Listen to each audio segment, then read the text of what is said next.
This video is sponsored by NordVPN. Would you confuse a Necron for a Space Marine? The entire population of the planet Serenade made that mistake. So I thought I'd kitbash a three-legged Necron Space Marine inspired by these bizarre events that led a loyalist planet to worship a bunch of Necrons as the Emperor's angels. When the Inquisition arrived, they quickly removed the statue and reaffirmed the people that those were definitely Space Marines. And I'm sure if they saw a three-legged Space Marine, they would have simply described them as having very interesting prosthetics. And while I was selecting the bits, I kept thinking that I might have been a little bit too hasty by removing the torso.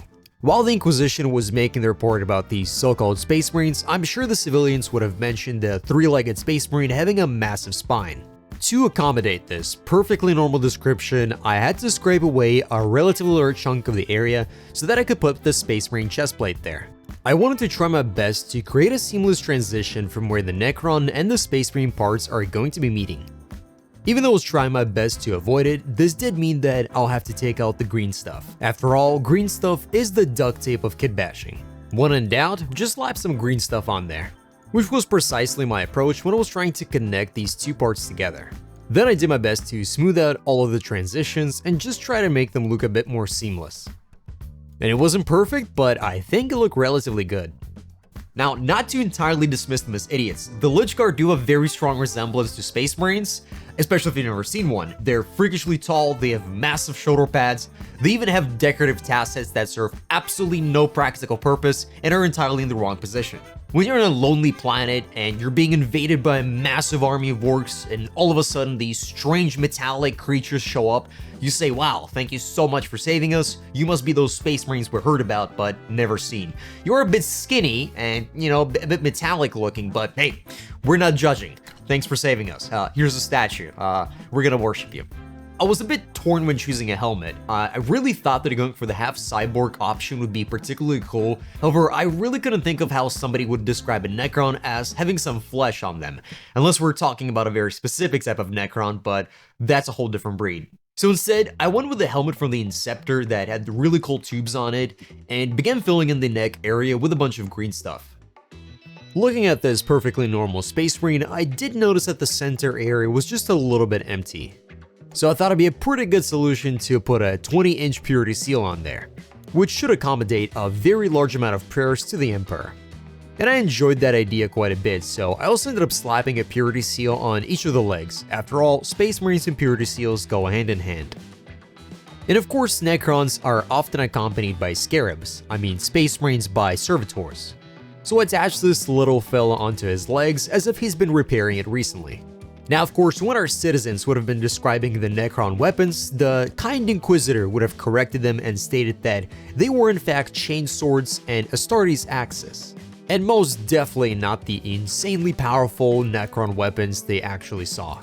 I really fought the temptation of doing this, but after looking at the miniature for some time, I really wanted to give it some big proper Space Marine shoulder pads. The only thing I particularly regret is I didn't do this earlier because now I'm gonna have to resculpt the entire arm area, and that already took quite a bit of time. But I think deep inside I knew from the beginning that these shoulders were gonna go and we were gonna slap some Space Marine shoulder pads on there. But in the end, I do think it's the right decision because it'll help to reinforce the idea that this isn't just a Necron, this is a proper combination of what the perceived Necron Space Marine would be. The servitor was also a little bit wobbly, so in order to fix that connection, I had to use a little bit of green stuff to make it a bit more secure. And if you're looking for a secured connection, then the sponsor of today's video, NordVPN, has you covered. And you can try it by heading over to nordvpn.com/adminiatures and try it today. Because just like a Geller field, you might as well have some extra protection while traveling through the internet. And after all, NordVPN has some extra browsing features that help you identify websites that are potentially harmful, not to mention will stop you from downloading things that you probably shouldn't. And with NordVPN, you can be sure that your ISP provider will not know why your pile of shame is growing exponentially for no reason whatsoever, especially given the fact that there's no way you've painted all those previous miniatures.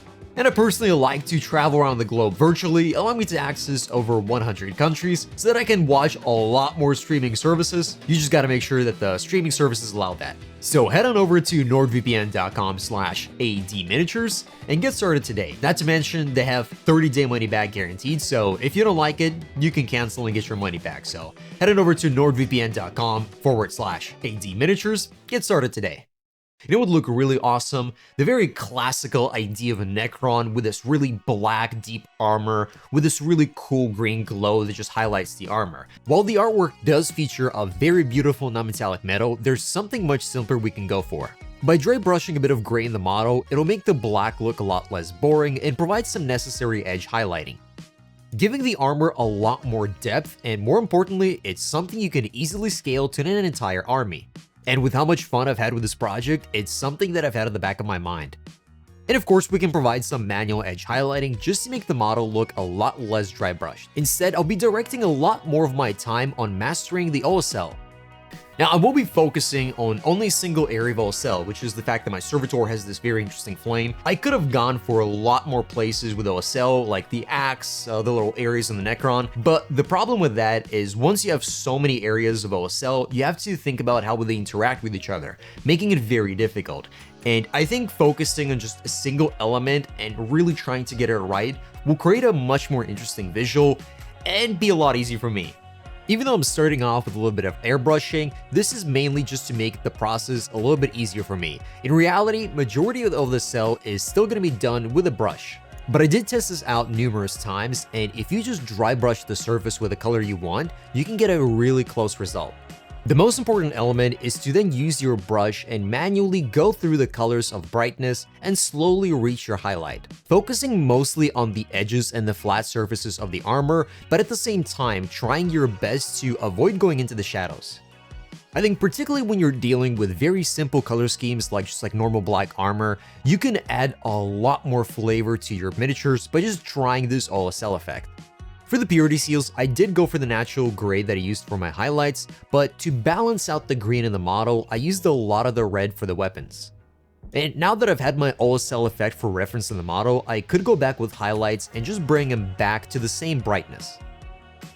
Additionally, I did highlight my red with the absolute brightest color I could go for. This is because I just thought the combination of the two colors worked incredibly well and made the model feel a lot more alive. Then once I felt satisfied with the rest of the model, I took out the gunmetal gray from Vallejo to essentially create the distinction between some of the metallic areas. I started with applying it to the weapon, but most importantly, I had to apply it to all of the skeletal areas that I thought would really separate the idea of the skeletal of the model and then the armor panels on it. As I went back to a lot of the basics when painting this model, I thought I'd try to do the exact same thing with my base. It's probably been more than a year since I tried using PVA glue and some just normal rocks to make your base look really interesting instead of using a texture paste. Now, what I forgot to think about is the fact that this PVA is probably close to 2 years old and I haven't touched it in a while. So I went back with a little bit of this watered down PVA from this top just to make it a bit more secure. Then I applied a bit of the dry umber pigment, followed up by my favorite step of essentially any model and putting some really nice tufts on it. Now, there is a bit of a hack that I always use and I sort of forget to mention, which is to varnish your miniatures. And it sounds a bit silly, but by varnishing, you're evening out the layers so that there isn't so much of a difference in textures that you might expect. Definitely give it a try. And with that, we were done. I hope you enjoyed it. Thanks for watching, but for now, let's see the final result.